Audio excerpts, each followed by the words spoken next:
محله در شهر وحدت کنار پایتخت تاجیکستان، جای کار و زندگی اکثر مهاجران و پناهندگان افغانستانی. آنها حق ندارند که در پایتخت و مرکز ولایت ها اقامت کنند. شهید نایب خیلی بازنشسته یکی از آنهاست. وضعیت خوب است که حالا همین دیپورتکان یک ذره زیاد شده دیگه. مردار نه مردار زنا را غرض نداره. نه زنا کودکان را غرض نداره. اشاره شهید نایب خیل به اخراج قریب 80 مهاجر افغانستانی از تاجیکستان است. این حادثه در ماه دکمبر سال 2024 روی داد و باعث به واکنش ها شد.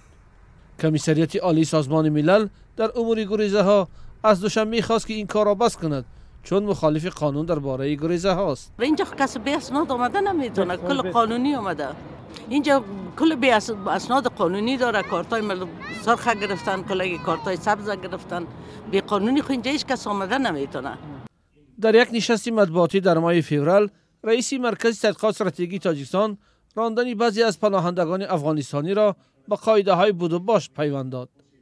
رعایت همین سنت‌های معیاری حقوقی در رفتار تمام نفرانی که در این قلمرو حیات میبرند، من گمان میکنم که مهم هست. در همین حال برعکس نگرانی های چند ماه پیش، کمیسریت عالی سازمان ملل متحد در امور گریزه ها در یک تحقیقات تاجیکستان را کشور میهمان نواز برای پناهجویان افغانستانی در آسیا مرکزی دانسته است. تاجیکستان در میان 11 کشور منطقه آسیا و اقیانوسیه مقام اول را صاحب شده است. این نهاد معلوم کرده است که پناهجویان افغانستان در تاجیکستان از استفاده امن خانه و دسترسی بهتر به طب و تحصیل و دریافت اسناد بهره ورند.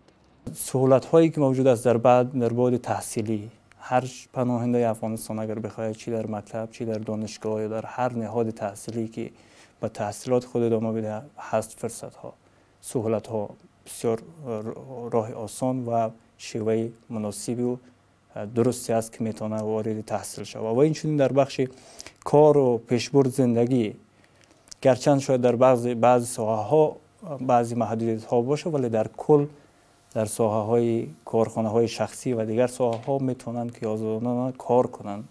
با گفته سلیمان سروش، یگانه مشکل در زمینه کار این است که مهاجران و پناهندگان را در نهادهای دولتی عموماً به کار نمیگیرند و یا به سختی میپذیرند.